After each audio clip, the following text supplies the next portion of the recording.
Welcome to Mission Evolution Radio Show with Gwilda Wiyaka, bringing together today's leading experts to uncover ever-deepening spiritual truths and the latest scientific developments in support of the evolution of humankind. For more information on Mission Evolution Radio with Gwilda Wiyaka, visit www.missionevolution.org. And now, here's the host of Mission Evolution, Miss Gwilda Wiyaka. There is no doubt we're on a wild ride with no end in sight. What's going on? What's causing the rapid shifts and changes we're all experiencing? Mission Evolution Radio TV show is coming to you around the world on the X-Zone Broadcast Network, xzbn.net. I'm Gwilda Wiyaka, the host of Mission Evolution Radio TV, and I'm also the founder and director of State Certified Occupational School, Home Shamanic Arts School. This hour, I'll put on both hats and be your guide as we explore the shifting ages and the evolution of consciousness. If you want to know more about Path Home School and all it has to offer, visit www.findyourpathhome.com. For Mission Evolution Radio and TV, close to 300 archived radio and TV shows, visit www.missionevolution.org. Realities are shifting, structures failing, and people floundering. What is going on? Everything expresses according to frequency, and the ambient frequency on the planet is rapidly rising, or becoming more expansive, depending on how you want to look at it. To start out, let's look at the cause of the increased frequency on the planet and how it's affecting us.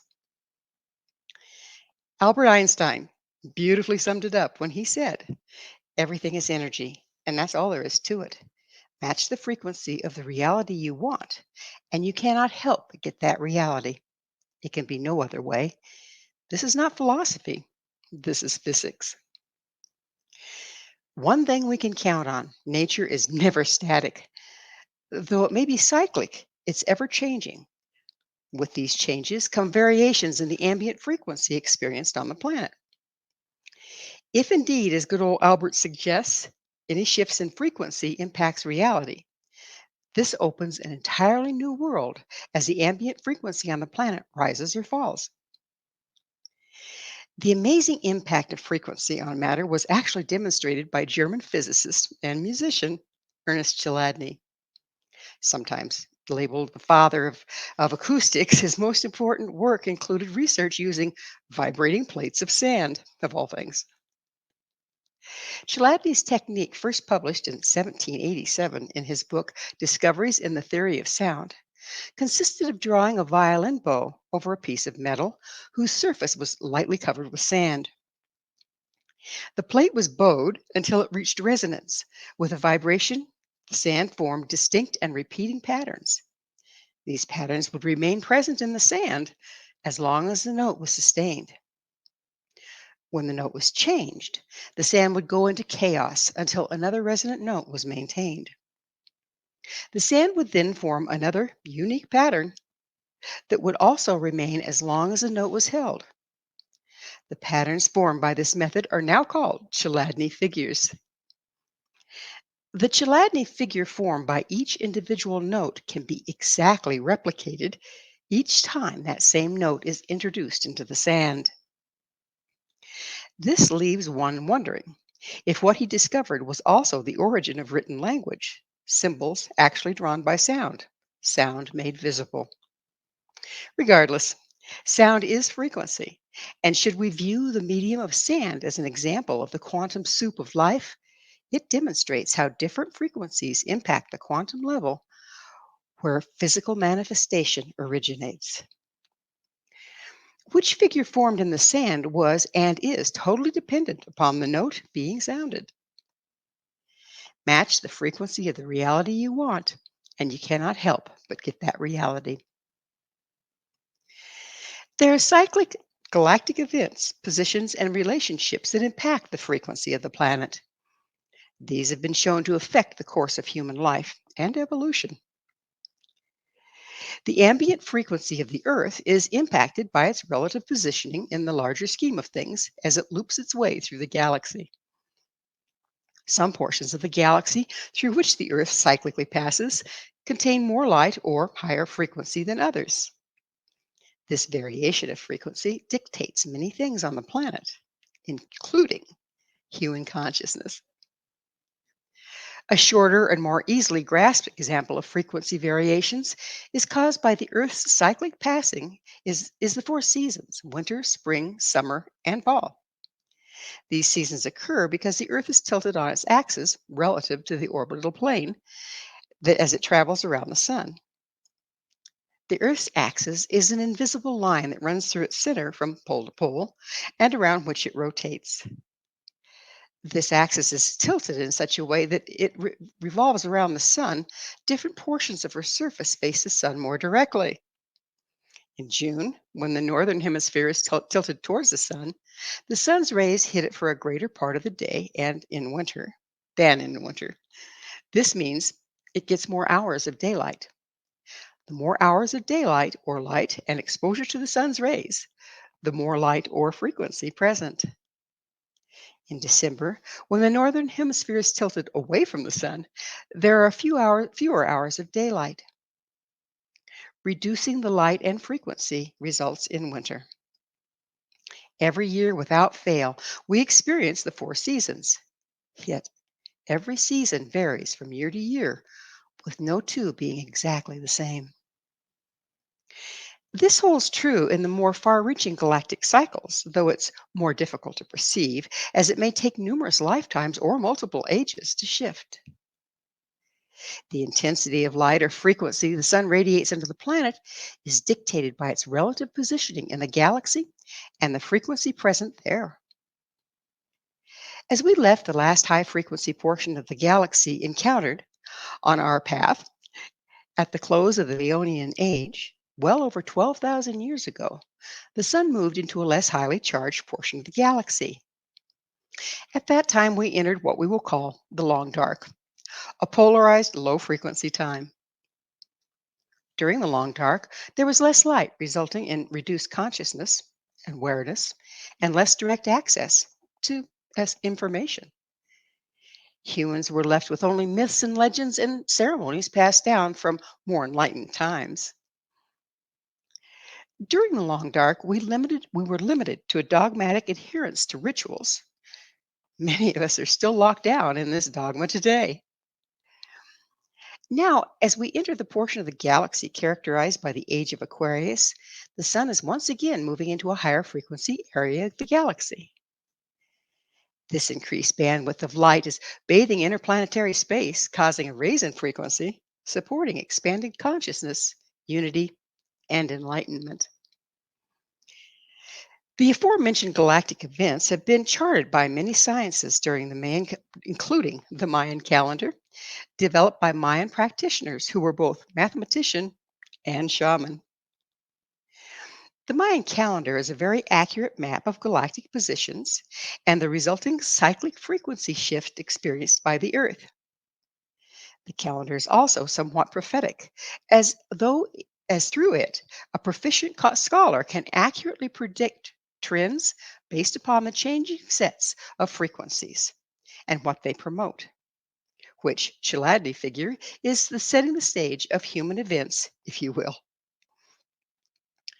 Unfortunately, many less proficient pseudo scholars, through misinterpretation and giant leaps of illogic, have come up with increasing or inaccurate predictions, supposedly based on the Mayan calendar.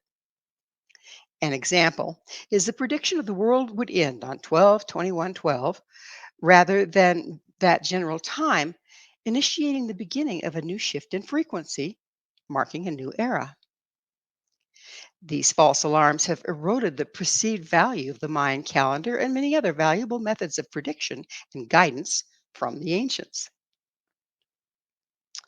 Each set of frequency and resulting Chladni figures offers a different configuration in which events manifest, making some more likely than others. These cyclic events are also reflected in the astrological ages and the precession of equinoxes, as studied by both ancient and modern astrologers and astronomers.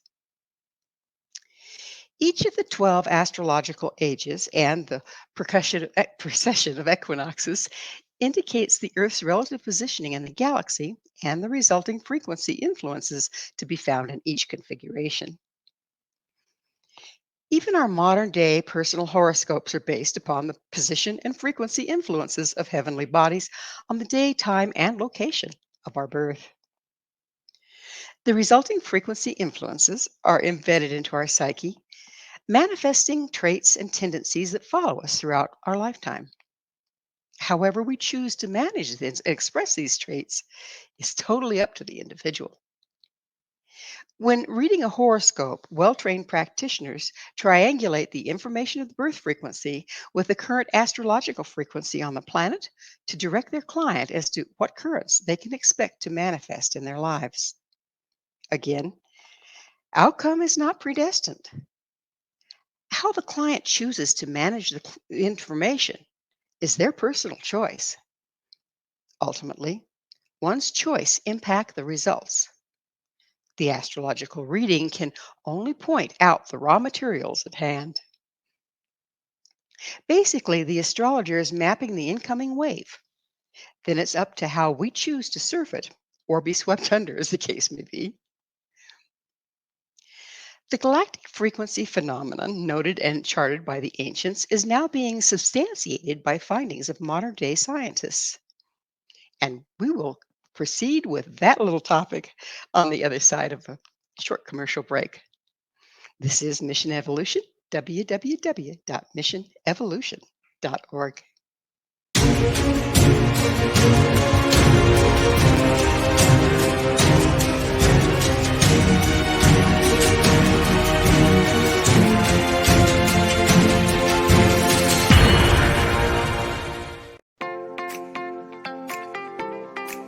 Are you interested in evolving with the times and becoming all you can be? Don't you wish there was one place to find the latest information to help guide you through the process? I'm Gwilda Wiyaka, host of Mission Evolution Radio TV. Join me on my mission to find the latest evolutionary knowledge and tools. The guests on Mission Evolution are leading experts in a wide variety of divergent topics, including allopathic, holistic, and integrative medicine, epigenetics, enlightenment, quantum physics, meditative practices, environmental issues, spiritual evolution, trauma healing, and so much more. Mission Evolution Radio TV is aired worldwide through the X-Zone Broadcast Network, X-Zone TV Channel 32 on Simul TV. You can enjoy our archives of radio or TV shows with our compliments at www.missionevolution.org. Come see the amazing lineup of guests and topics. With more than 200 episodes to choose from, you're sure to find what you're looking for. Visit www.missionevolution.org.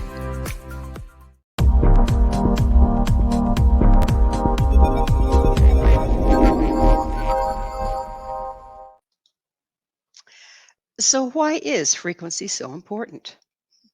This is a special edition of Mission Evolution Radio TV, and we're discussing the phenomenon of frequency, why it's changing on the planet, and how it affects evolution.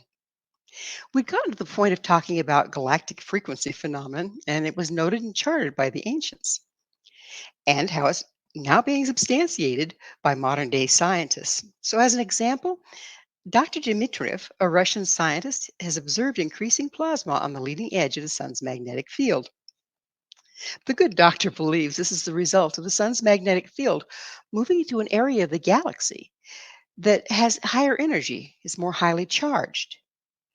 This increase in charge or change is causing excitation of the plasma on the leading edge of the sun's heliosphere, instigating more plasma to form and resulting in, you've got it, more higher frequency and luminosity. The energy is also flowing into the sun, causing it to emit increased frequency along its ecliptical or equilateral plane and saturating interplanetary space. Dmitriev has observed that solar emissions are traveling more quickly, charging up the energy or frequency of the planets as their electromagnetic fields or toroidal fields interact with that of the sun. The increase in luminosity is impacting all those livings on the planet, as well as the planet itself. These times and influences have been recorded as well as prophesized by nearly every indigenous culture. Our sun cyclically passes through this high frequency portion of the galaxy, yet it's been so long since we were last here, there's no memory or practical information to go on. We have only myths, legends, prophecies, and the science of the ancients, such as shamanism, astrology, and the Mayan calendar to guide us. As Einstein pointed out, frequency dictates reality. The ambient frequency of our planet is rapidly rising, resulting in an evolution of reality. In short, all the rules are changing. We can no longer take the events of the recent past and use them to predict the future, as our future has become unprecedented. Even if we attempt to delve deeper into the history of past cycles, it was so long ago that much information has been lost, and no two cycles are exactly the same. We're still left floundering.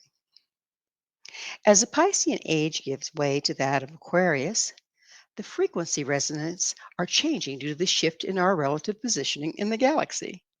In effect, we are at the stage in Chladni's experience when one note gives way to another and the sand goes into chaos before the next figure takes form. This is evidenced by the global turmoil we're experiencing at this time.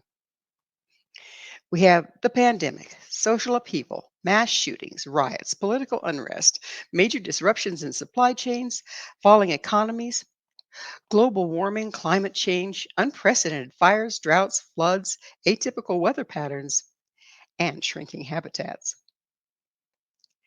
Clearly, the ways supported by the old configuration of frequencies are now rapidly failing. Individuals, corporations, governments are scrambling to patch it together to return to the normal, but the frequency configuration for the old normal is gone. The new one yet to form. And we now find ourselves in the chaos between the notes. With the influences of the horoscope, how we choose to respond to the frequency at hand will ultimately dictate outcome. So, how are we to find our way in this shifting landscape? If we explore how the ancient peoples found guidance for over 50,000 years, we see that they turned to their shaman and wise ones. In times of great change, through sacred sites, rituals, trance states, ceremonies, these practitioners attune themselves and their people to the frequency of the earth and the stars to maintain balance with the ever changing frequencies of the universe and the resulting reality shifts on the planet. This is proposed of many seemingly mysterious sites. There are very similar principles underlying most ancient power structures, such as Stonehenge, the pyramids, sacred mounds, medicine wheels, early cathedrals, and more.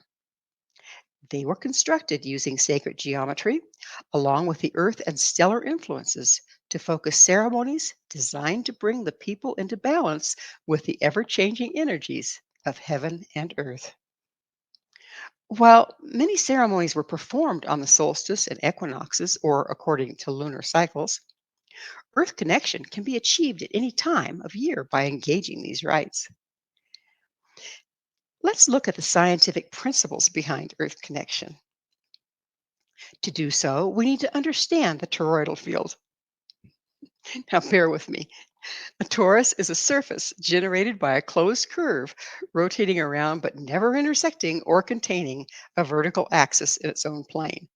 Now, I know that's clear as mud, but there is much speculation that under the right circumstances, toroidal fields have the potential of perpetual motion.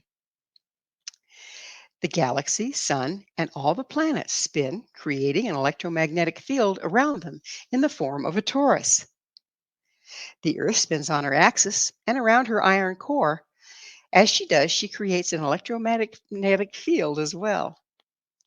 These electromagnetic fields are in the form of tori and extend well beyond the body creating them, interacting with other heavenly bodies.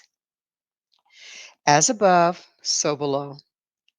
The human body also generates an electromagnetic field in the form of a torus.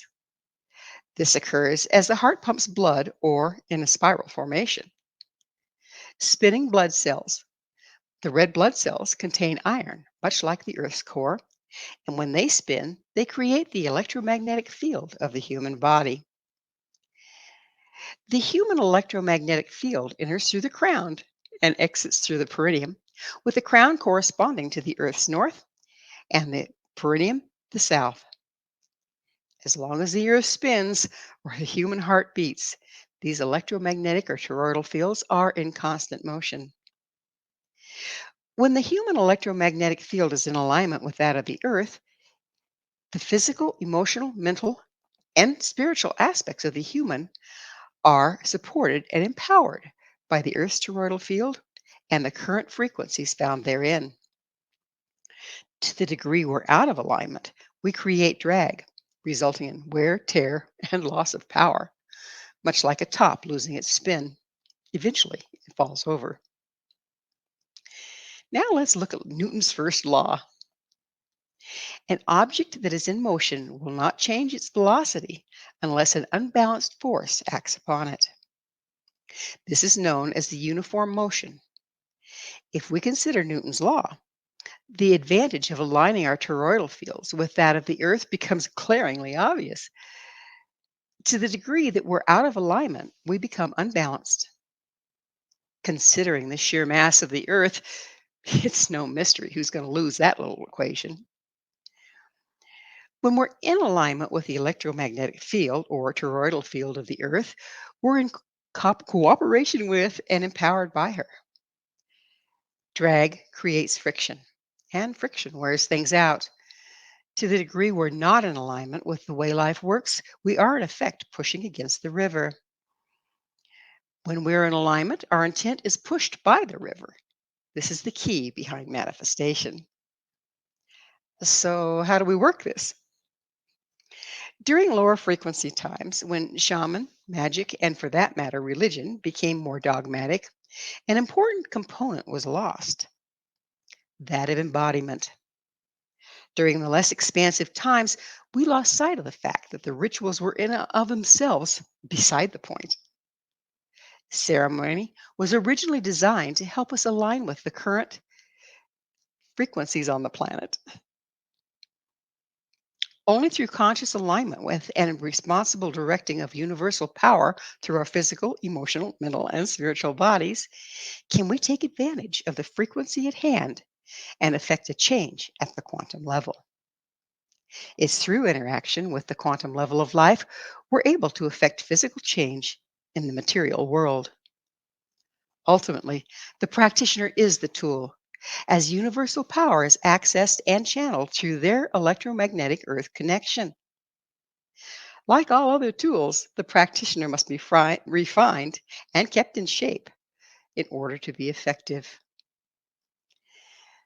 So we have to stay effective, and the only way to stay effective is stay in alignment. And the only way to stay in alignment is to have our physical, mental, emotional, and spiritual bodies clear, healed, present. At this time in history, most of us are not clear, healed, or present. And that's adding to the chaos that we're experiencing. Soon, we're going to have to find a new alignment. We can stick our head in the sand only so long, but eventually, the frequencies at hand will tear us apart if we don't align with them. So that gives us motivation, if nothing else, to get more introspective, to look and see what's really going on with us. How attached are we to something that's failing? If we cling to the things that we're attached to that are indeed falling apart, do we fall apart also? The evidence says, yes, we do. And it's being shown in the way that systems are failing, people are floundering, and things are going downhill fast. Is that evolution or devolution? Are we on the eve of destruction, or is this the dawn of creation? Believe it or not, it may very well be up to us. It's time for another one of those station breaks, but I will be back on the other side and we'll go into figuring out how to get ourselves aligned in such a way that we're not going down with the tide. This is Mission Evolution, www.missionevolution.org.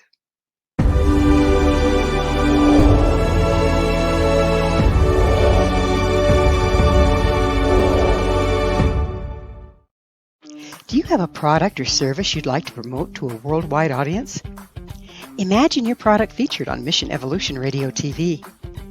If you're interested in showcasing your work, Mission Evolution is broadcast to the X-Zone TV Channel 32 Simul TV, on the X-Zone Broadcast Network, YouTube, iTunes, iHeartRadio, Amazon Music, Audible, and many other audio and social media platforms.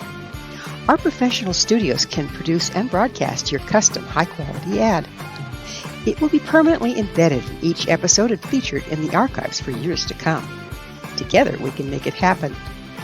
Contact us at info@missionevolution.org for more details. Spaces are limited, so don't miss out on this great opportunity. Email info@missionevolution.org today.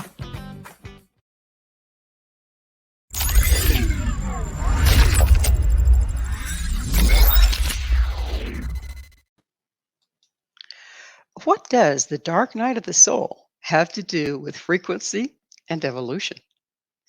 This is Mission Evolution, missionevolution.org. We're going into the reasons and fixes for being behind the power curve as far as processing goes as the frequency rises on the planet. To the degree that a person is processed in alignment and of good intent, the power has a clear channel to move into the world, as the light is only as clear as the window through which it shines. To access this power, we need to gain and maintain a solid earth and stellar connection. This can be achieved through studying and performing the appropriate traditional ceremonies from any culture. It can also be accomplished through taking time to align with the natural world.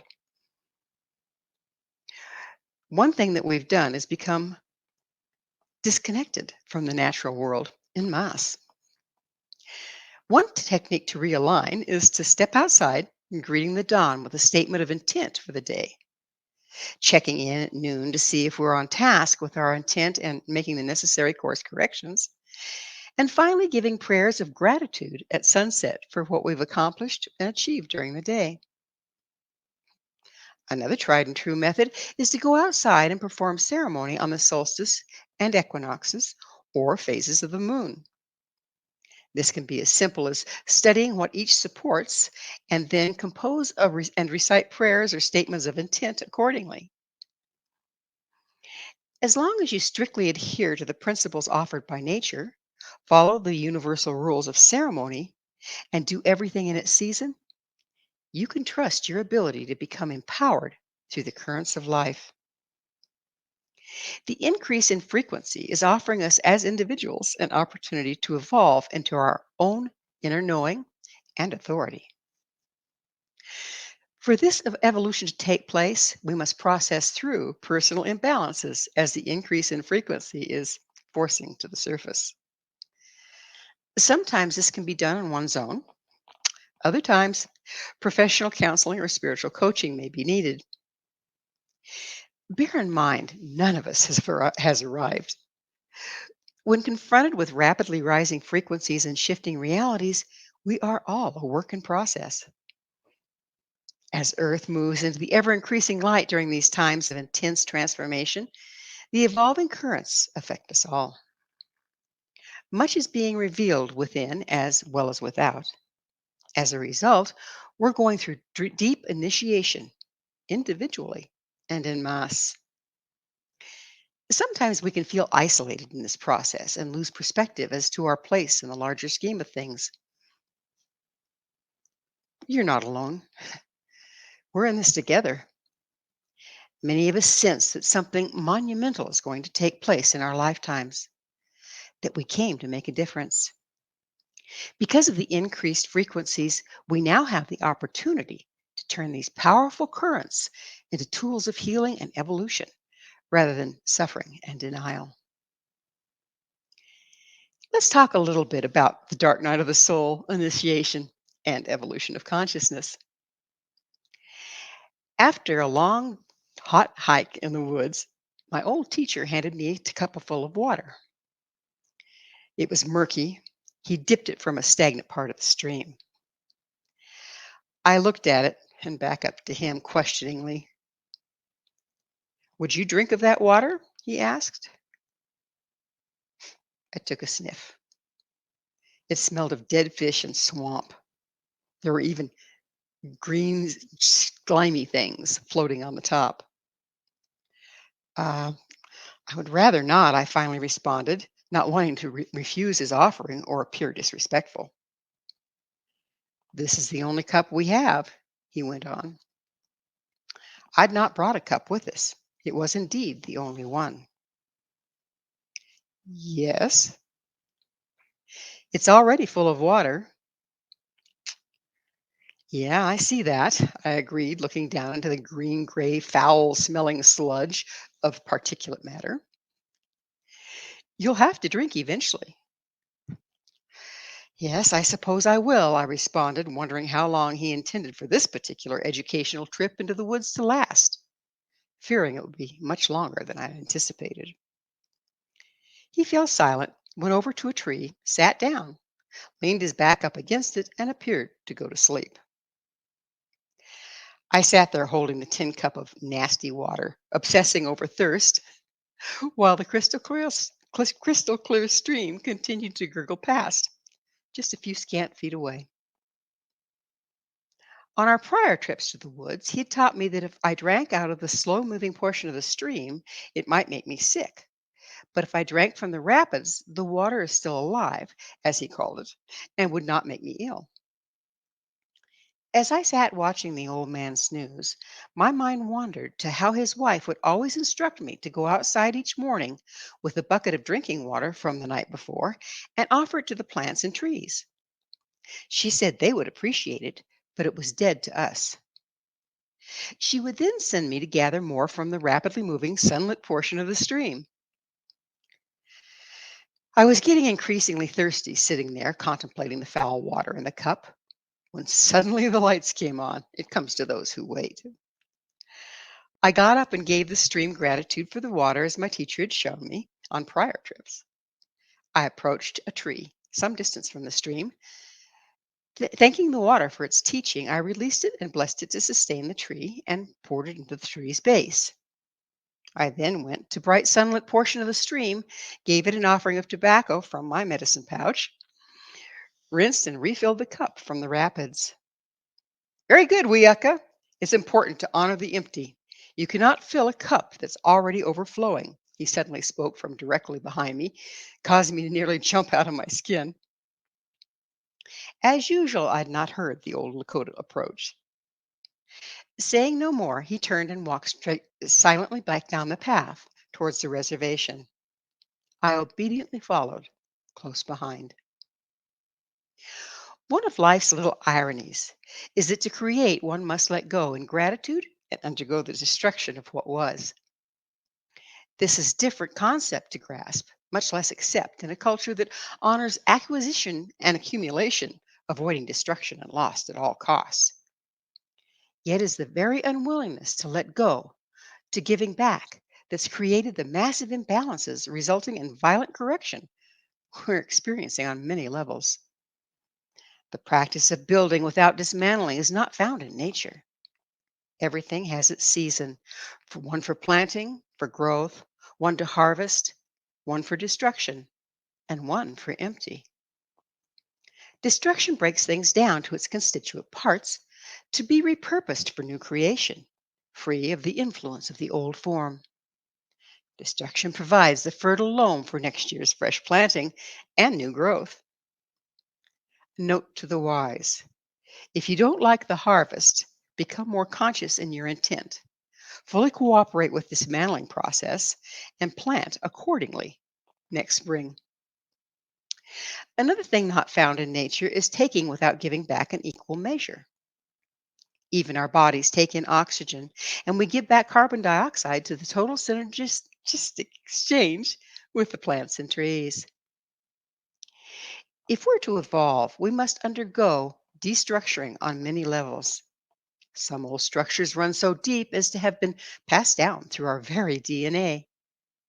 Yet, during these upcoming high frequency times, even DNA influences can evolve.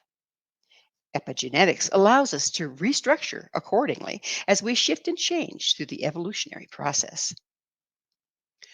One form of destructuring is the ancient practice of the shamanic initiation, found in one form or another in every culture. Vision quest, sun dance, being buried in the ground up to one's neck and left overnight, a long, rigorous fast are some of many examples.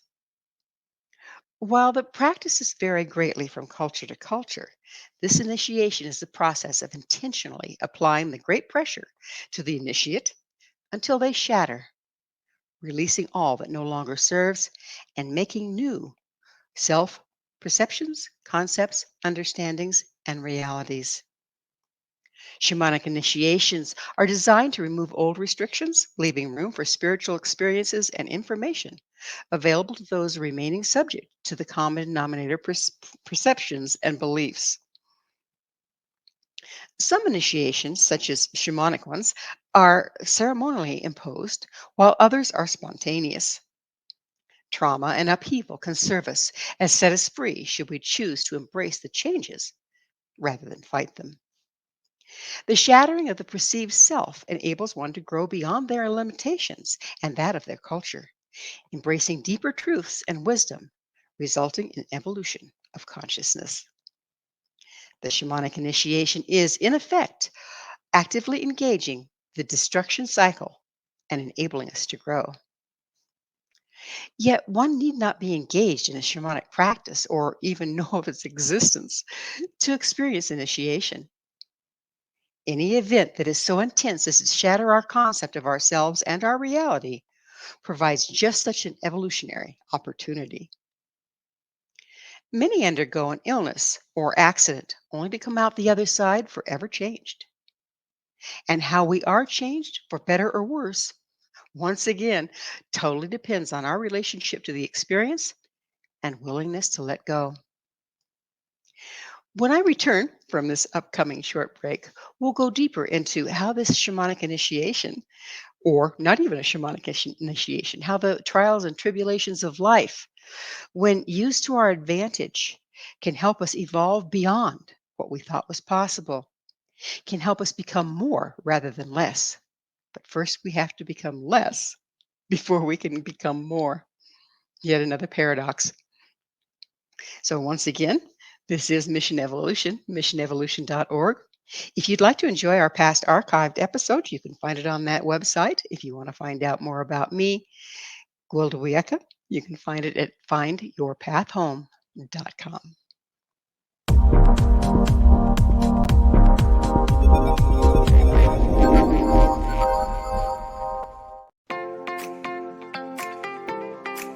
Are you interested in evolving with the times and becoming all you can be? Don't you wish there was one place to find the latest information to help guide you through the process? I'm Gwilda Wiyaka, host of Mission Evolution Radio TV. Join me on my mission to find the latest evolutionary knowledge and tools. The guests on Mission Evolution are leading experts in a wide variety of divergent topics, including allopathic, holistic, and integrative medicine, epigenetics, enlightenment, quantum physics, meditative practices, environmental issues, spiritual evolution, trauma healing, and so much more. Mission Evolution Radio TV is aired worldwide through the X-Zone Broadcast Network, X-Zone TV Channel 32 on Simul TV. You can enjoy our archives of radio or TV shows with our compliments at www.missionevolution.org. Come see the amazing lineup of guests and topics. With more than 200 episodes to choose from, you're sure to find what you're looking for. Visit www.missionevolution.org.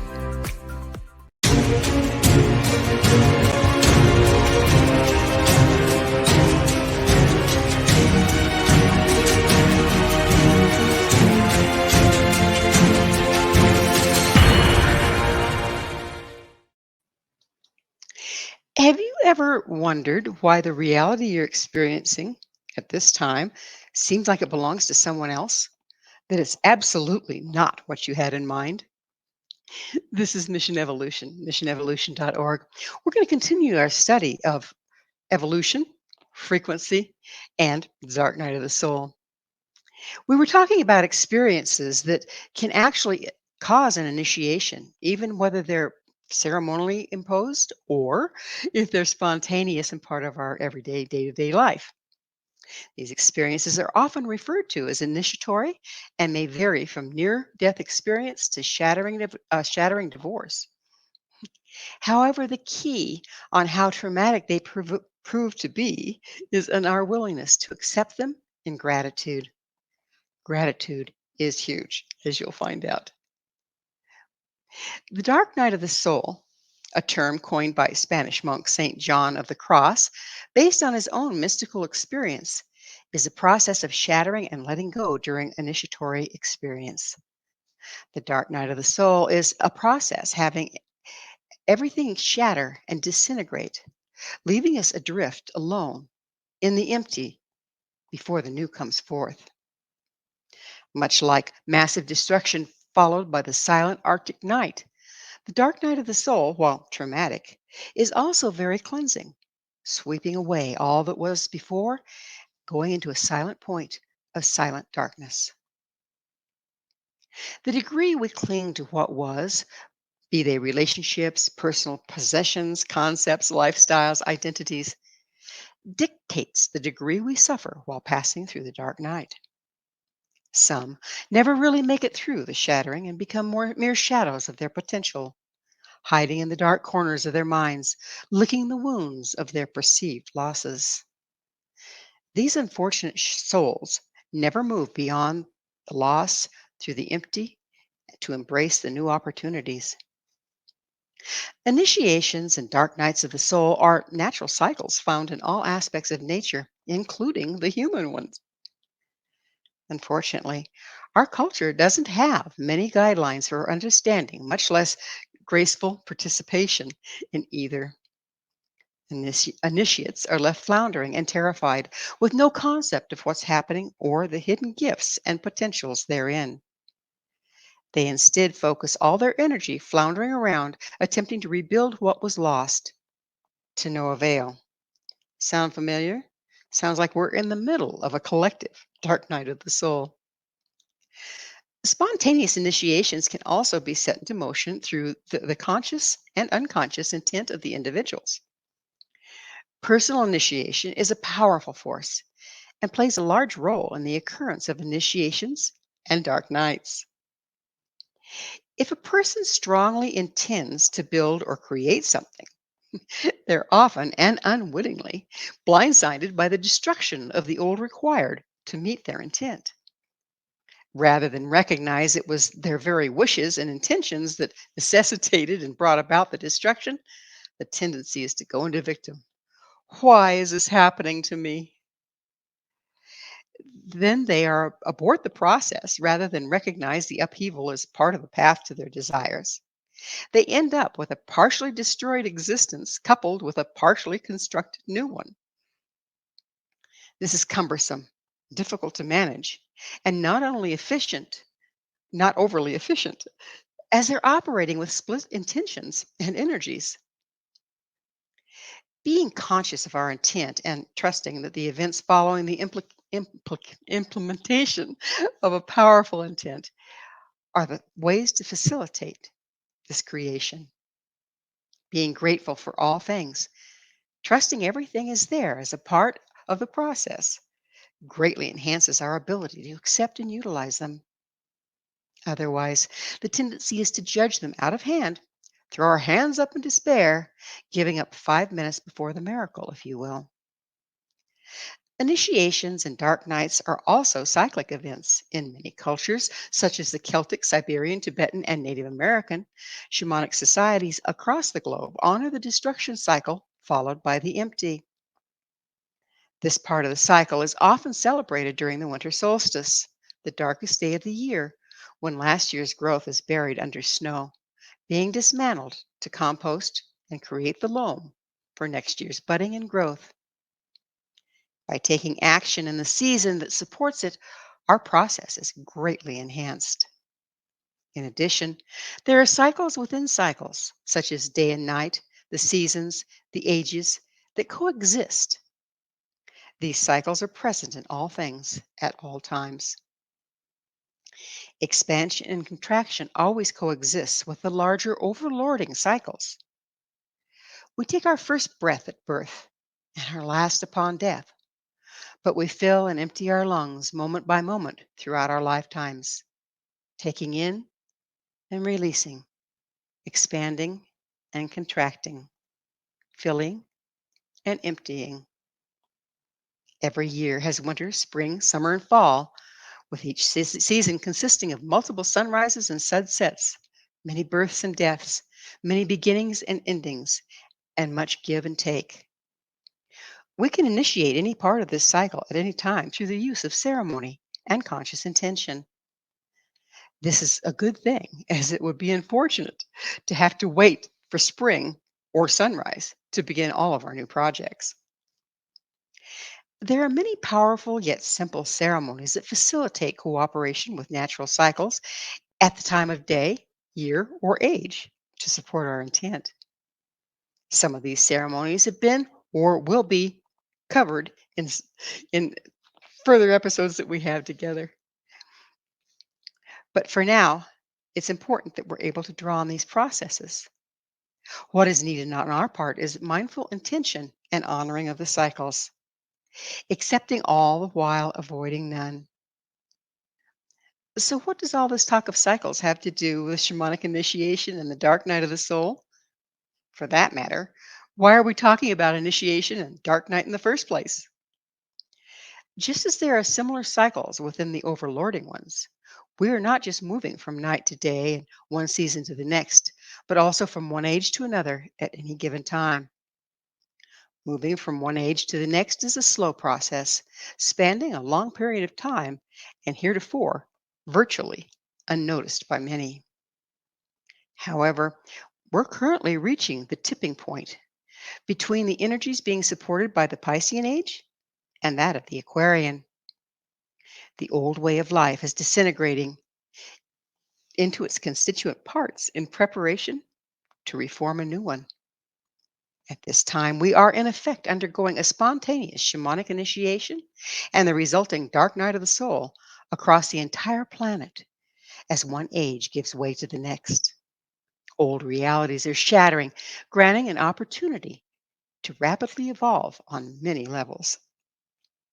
This evolution of consciousness will support new thought, increased creativity, ultimate mobility, and synergistic way of life. The process does not require our willing participation as individuals and as cultures. We must willingly let go of who we thought we were and how we viewed reality to evolve to our potential at this time. It's now time to give gratitude for what is passing, let go, and become empty before embracing the new.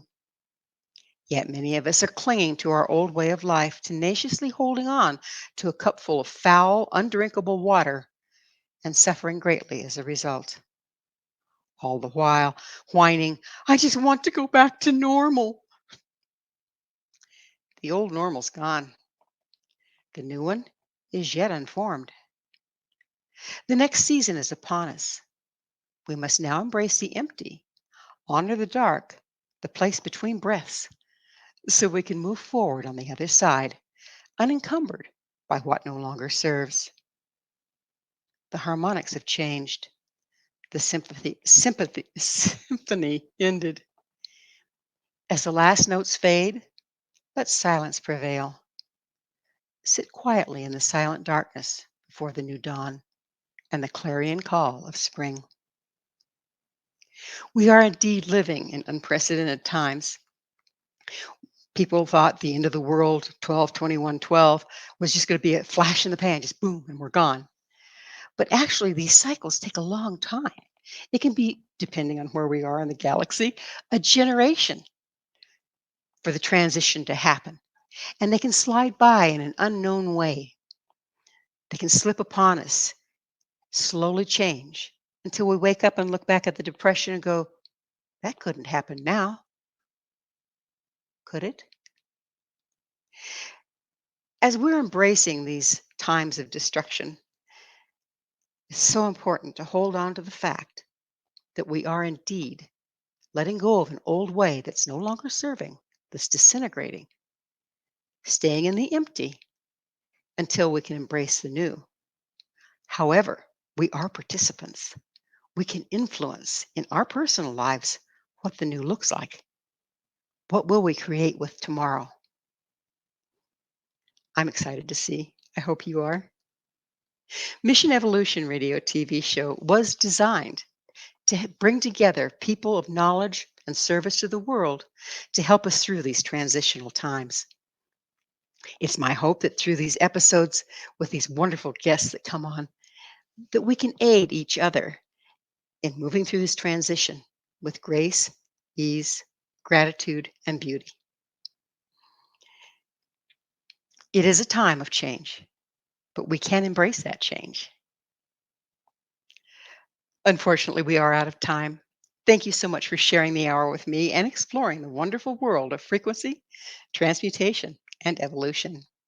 To find out more about me, where you can find my classes, books, sessions, and teachings, visit findyourpathhome.com. This has been Mission Evolution with Gwilda Wiyaka.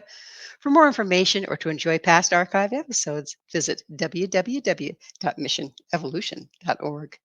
But please be sure to join me right here next time as I'll have wonderful guests to bring information, resources, and support to an evolving world.